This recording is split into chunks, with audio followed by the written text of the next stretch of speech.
Hi, Stuart. I have a question. It's Derek. Start. It seems like in our work, there's a something about not going overboard. Could you talk about that? Having, doing the right, thing in life, in our work and in our life, the right touch, the light touch, not going overboard. Well, if you come to meditation class and sit down maybe a half hour a day at home, you're not going overboard. Now, I can't determine what you do with the rest of your life, but if you spend, half your time in bars and discotheques and, I mean, you're going to waste a lot of energy. So, I mean, there really isn't rules in what I do. I mean, I ask people to at least sit down 20 minutes to a half hour a day at home and come to as many meditation classes as they can come to. The more you come to, the more you're going to get. But there are only six of them a week that I do here. So that's what, 6 hours a week? There's 165 hours in a week.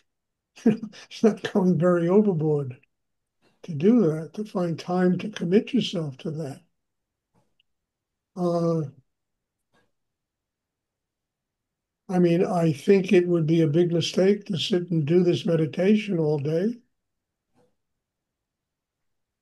I think you would just really, you might even do damage to yourself trying to sit there and do double breathing exercise 18 hours a day. But a class is an hour long, 45 minutes long, and sitting down at home on your own. Set up a little altar or something and picture of Rudy Nityananda, myself, and you sit and do the meditation for 20 minutes to a Now, I don't think that this is overboard. This is pretty doable. And I wouldn't advise being, the preacher of Kundalini yoga, going around town and promoting what we do here. If there's somebody who's really interested and they truly want a spiritual life, I'm open to have them study here. But I'm not really interested in just picking up people on the street and bringing them here to study. But if somebody shows a real interest, I mean, you always have to have new students come. It's very important. They bring a fresh energy, they bring a new energy, and there are always people that leave. So, I mean, it's like a pond, you got to have water coming in and water going out. But I don't think you can get fanatical about this unless you make it into something fanatical. And it's very, I suggest coming to as many classes as you can come every week, only because there's so much energy here. And we all need energy. I mean, look what's going on in this world. It's just insane. We need energy to detach from it, to stay above it, to truly be connected to what is real, love, God, higher energy. And we need the energy to do that. And, we have these classes, they're really powerful classes that will provide that kind of energy. And then you have family, you love your family, bring your open heart to your family. You work with people, try not to judge them and criticize them, and try to open enough in yourself to find out how you can get along with them and how you can really find something in them that truly is, can teach you something about yourself. So I don't think any of that will make you go overboard.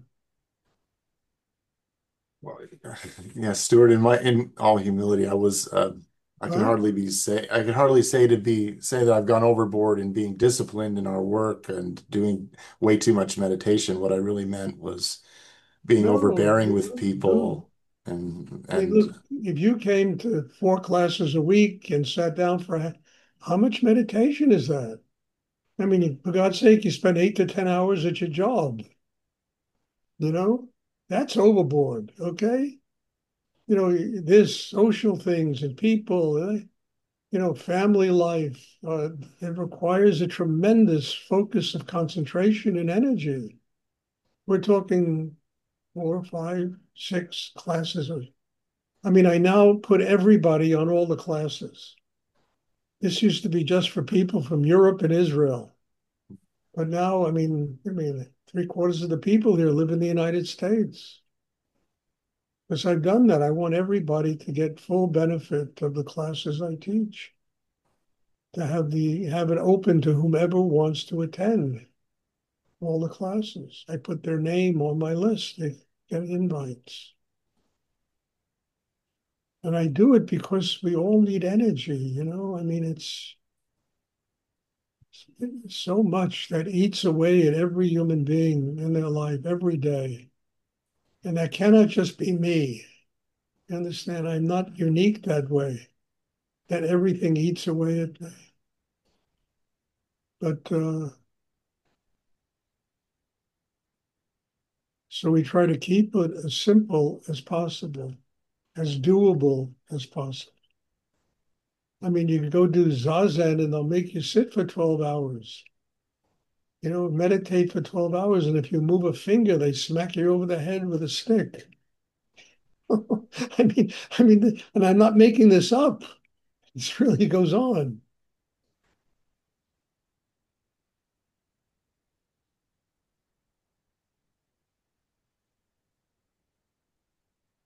I mean, I've never had Tibetan Buddhist friends years ago that spent 5 years in a retreat, living alone in a cabin somewhere in the woods. I mean,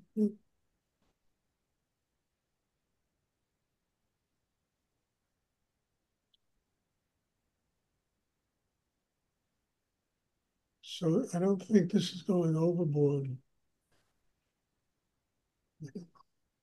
I just say do it. Come to classes, sit down, get the energy, grow inside yourself. And the purpose is, to become a happy person. Forget about God and spirit. Just that be a happy person to get a life where you can fill your heart with joy and love. And you begin to see the benefits of even the madness that goes on in the world, how it can help you to grow. What can it do to remind? I said the other day in a class, the crazy world that we live in is probably one of the easiest places to have a spiritual life if you recognize how you don't want to live. It can make you truly go deeper in yourself in order to get to God because of the insanity that's going on in the world.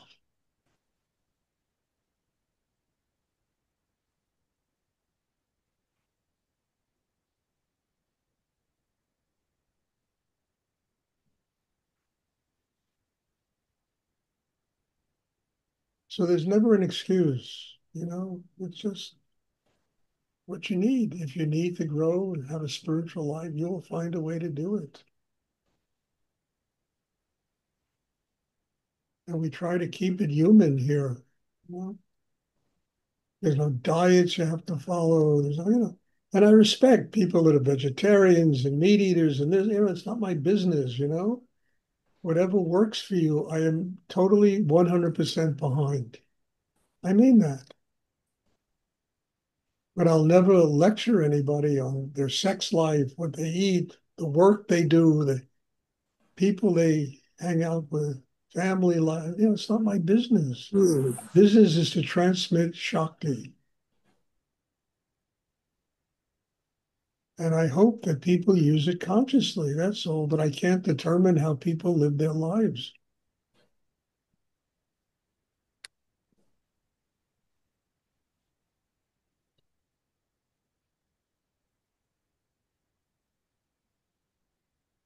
Does anyone else have a question?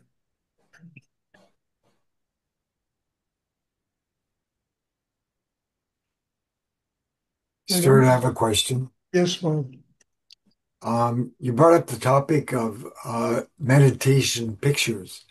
Can you talk about how best to work with meditation pictures? meditation, what? Pictures, images of Rudy, of yourself, of Nityananda. Put it in a frame, stick it on a table, sit down, and work with it. I mean, what? I mean, it really, you know, yeah, put a mala around it, bring some flowers, maybe a candle or two, light some incense, and sit down and do your double breathing exercise. But be sure the picture of Nityananda Rudy is one of them sitting in a state of meditation, so that in your meditation practice, you can tune in to this, to where they were at when they were sitting there in that state of meditation. But it's not a big deal, you know. Put a frame around it and put it on a table and sit down and work with it. And eventually that picture will come alive. You will tune into Rudy, Nityananda, myself. You know, you can work with the Buddha, you can work with Christ, you can work with Moses, whatever really works to get your heart open and to get yourself quiet inside.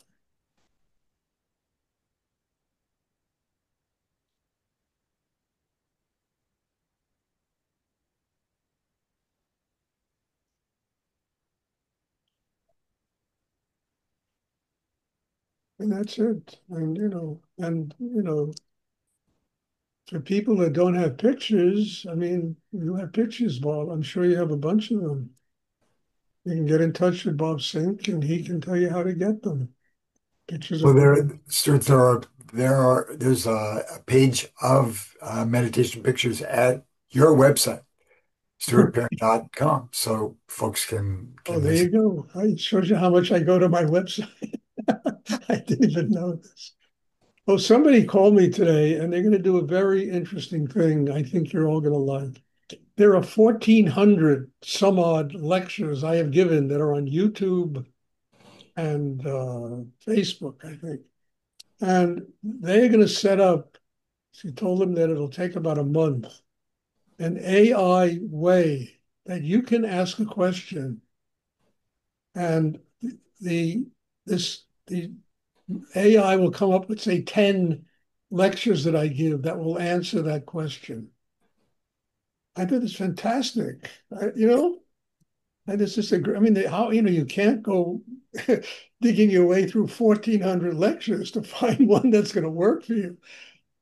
But this is what I'm going to do. I think it's, I mean, I didn't know you can do this, but I think it's a great idea. You ask a question, and AI will bring you to 10 talks or five to one talk of exactly what I talked about in regard to that question. It's the modern world. And I think that's fantastic. So the person told me he's going to set this up. He's going to have to get in touch with you, Ellie, and Jennifer. Jennifer's not here. And oh, yeah, yeah, here, to do this. So I think it's just a terrific thing because I always wondered how people go through 1,000 talks to find one that will answer their question.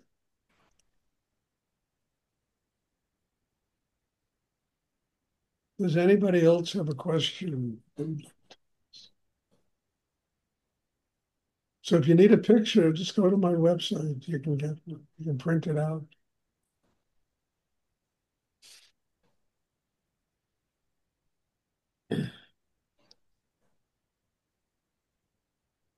Okay, thank you all. God bless you all. And have a wonderful day. There'll be meditation on Thursday. If any of you that come to this class want to be invited to the evening class and you're not invited to that class, just let me know. I'll put your name on my mailing list. You'll get an invitation. Okay, God bless you all. Thank you. And I'll see everybody soon. Thank you, sir. You're Thank welcome. you, Stuart. Thank you, Thank Stuart. you, Stu. Thank you.